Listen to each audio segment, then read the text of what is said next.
Hey, here we are. What's going on? You know that sound, folks? Different music, but still the same new whistle. I'm Chris Trottier. And I'm Jon Anzalone, and we're here with Elkhorn's very own Olympian, Payton Jacobson. Thanks for taking time for us, Payton. Yeah, no problem. Yeah, I know you're a busy guy, so totally appreciate you taking some time to be on here. And yeah, we'll get you going and on your way so you can get to Paris, which you're leaving for pretty soon, right? Yep. Yeah, thanks for having me on. I leave next Monday. It's coming up. Okay. Yep. Okay. So I got a question before we even get going, because watching Greco-Roman wrestling, watching folk style wrestling, what are the big difference of Greco-Roman? Like, how do you, I don't always understand how you score. Sometimes they say someone was passive, or I don't get it. Help us out. Yeah, so biggest difference is you can't touch the legs, and that's why you see a lot more throws. Or biggest points you can score is a 5-pointer when you throw someone over your head and they land on their back, and then a 4-pointer is when you throw them from their feet to their back. So that's where like arm throws come in, like body locks, that kind of stuff.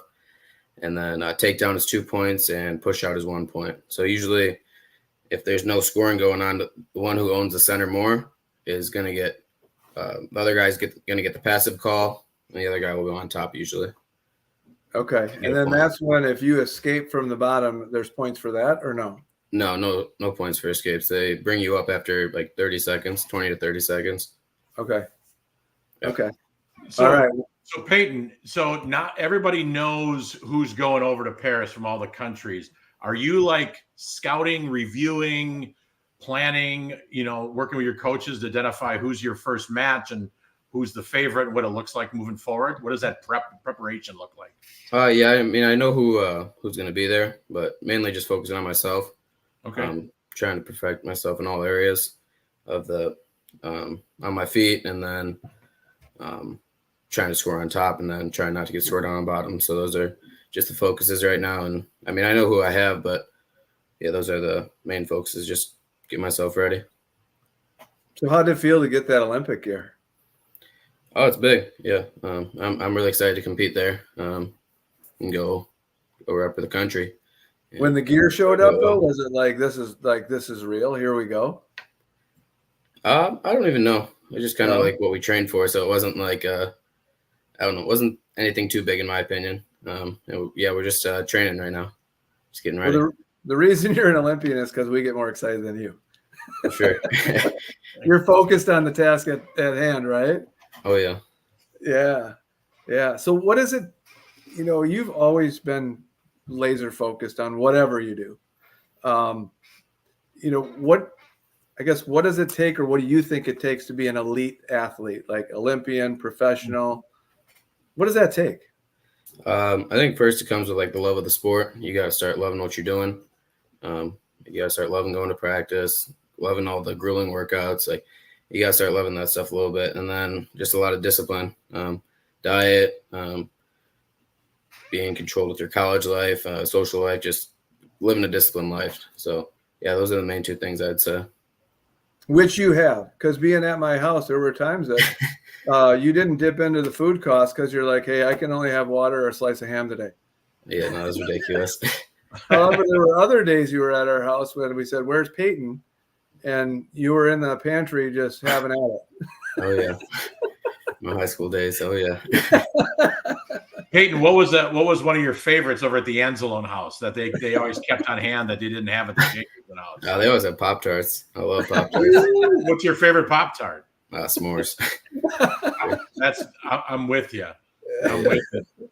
That's good. So of that focus, back on task here, my fault. Training skills, drills, all those things, like super important, body health, things like that. What would you say to someone or young athletes about the mental side? I mean, I'd say that's 90% of the battle, maybe even more. Just believing in yourself and thinking that you're the best, but at the same time, like focusing on everything you're doing, if you know what I mean. Yeah, it's a big mental part, and believing in yourself, just knowing that you put in the time. Usually when I compete bad, I feel like there's something that went wrong in training, or I wasn't laying it all on the line during my training. So you got to train yourself mentally during training to be able to believe in yourself on the mat or whatever sport you're doing. Do you or the Greco-Roman team do any mental training as far as like visualizations or positive talk or anything like that? All the time, yeah. For me in practice, like sometimes like having a bad practice, and I just keep telling myself I love this. This is what I love to do. I love the feeling of being drained, just struggling. I try to remind myself of that, and then like sometimes when I get out of the sauna or sitting in the sauna, I'll be just visualizing myself going through the Olympics. I don't know if you know Karen Bird. She's went with hypnosis down in Burlington. She's helped me out quite a bit as well. Oh. Do you think the mental side is something that maybe younger athletes miss because they're so focused on skills and drills? For sure, yeah. I mean, you just gotta become a dog, to be honest. I mean, the skills and drills are very important. Don't get me wrong, but I mean, I feel like everyone gets that eventually, and then to some point, it's a big mental part. So, Payton, it's been a whirlwind for you, I'm guessing. You know, I know here at Elkhorn, you've had fundraisers and everybody's excited and proud of you. And I'm guessing you are counting the day to get on that plane and go to Paris. Besides competing, what are you most excited about when you get over there? Just my family going over there. They'll be supporting me, seeing them out there. Gives a trip for them. Plus, all my coaches are coming.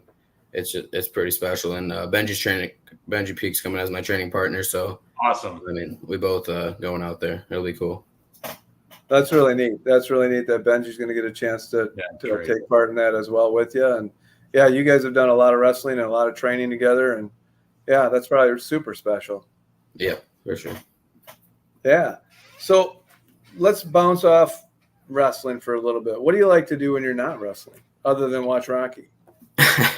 This weekend I went to the beach a little bit, played some beach volleyball.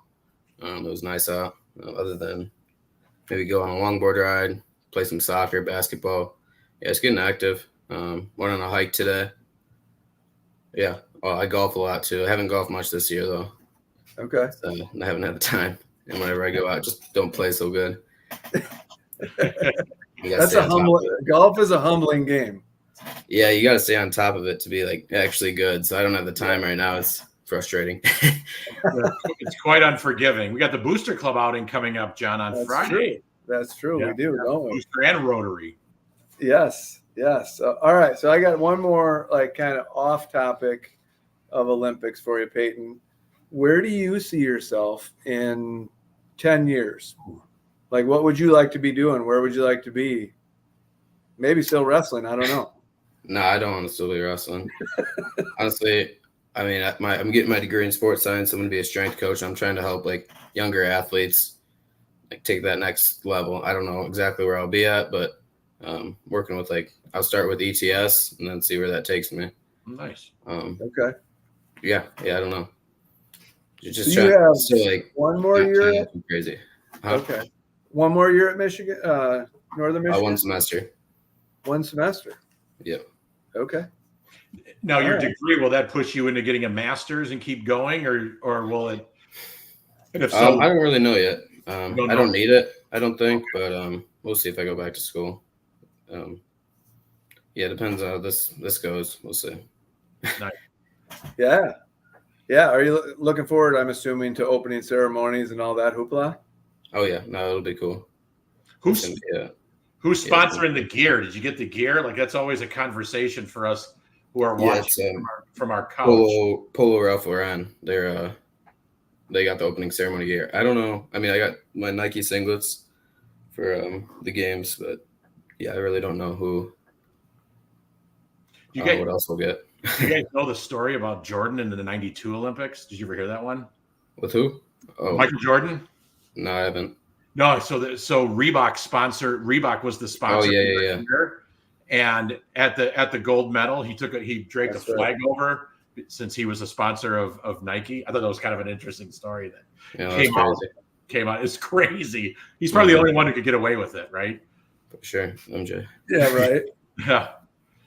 But yeah, so you're in Marquette, Michigan right now, right? Waiting to hop a plane pretty soon and on your way to Paris next? Yep, next Monday. So What's coming up, one more week of training, be heading out there. what's the itinerary look like this week leading up to it? So what time's your flight leave and land, and then what does it look like moving forward? Yeah, so this week I have 2 foreign partners in town. A guy from Switzerland, he's taken 5th in the world a few times, and then the guy from Norway who I went and trained with last year. He won the worlds, U23 worlds a few years ago. They're not competing in the Olympics, but they're helping me train. I'm flying them up here, and then next Saturday I'll drive home, maybe hang out at home for a day, and then go to Chicago. Nice. Yeah. Did you guys get the itinerary and schedule for once you land? I'm guessing it's pretty rigorous. Yeah, we get in, get all the gear, start training a little bit, and then the opening ceremonies on the 26th, and then from there we go to Normandy, where we have like an acclimation camp, a little bit of training out there. We get to see D-Day, which is kind of cool. Yeah. And then, I think on the 2nd is when we head back to Paris, and then the 7th and 8th is when I compete. Got it. So you're in. Are you in for the opening ceremonies, and then you head out to Normandy? Yeah. All right. And then where do you do you stay in? Did they have is it a hotel, or what kind of residence do they have for you guys in Normandy? Is it a training facility? Yeah, that's like some training facility just for USA wrestling. Oh, got it. Okay, interesting. Yeah. So Payton, I just want to say that you've handled this whole media storm that I don't know if you expected it or not, but you've handled it so gracefully. And how has that been? Or was that like, whoa, I didn't anticipate this? Or, yeah, I knew it was coming after I won? I mean, it was coming a little bit, but more when I got home, I wasn't expecting as much of it. It's just, I don't know, just talking. It's nothing too crazy. Yeah, no, it is. You've been on, the Cunis ride, and I've seen, 4 or 5 different interviews you've done for different, stations or places like that. But you've handled it gracefully and respectfully. And we couldn't be more excited for you. I know I couldn't be more excited for you. And a guy, a character, and you've worked so hard for so many years, and it's fun to watch you go through this and reach a goal. Well, one of the goals. Like there's another goal, right? I know you always say there's another goal here. Of course. Always. And you said the date is, just so everybody can tune in. When do you wrestle? August 7th and 8th. So August 7th and 8th. All right, that Wednesday and Thursday. Yeah. So obviously we don't know when it'll be aired, but hopefully live. If not. Yeah, my first match will be at like 5:30 a.m., 6 a.m. Oh, okay. Or maybe even earlier. I think that's Eastern time. Okay. Yeah. Awesome. All right. Well, Payton, we appreciate you coming over. We don't want to get in your way. I mean, you got to finish Rocky IV. Of course. And I hope Rocky wins. I mean, let me know. But we're proud of you. You've represented Elkhorn and the community and the district extremely, top notch. Everybody's proud and honored to support you and get excited about it. And as we kind of go in, if you have any, we always close with some thanks and shout outs. Anybody you want to shout out before we get you back to your movie? Shout out the community. They're helping me out. Ken Reynolds helped me out a lot with the fundraisers, and my mom's been organizing everything. So love you, Mom. I'll say that. All right. Perfect.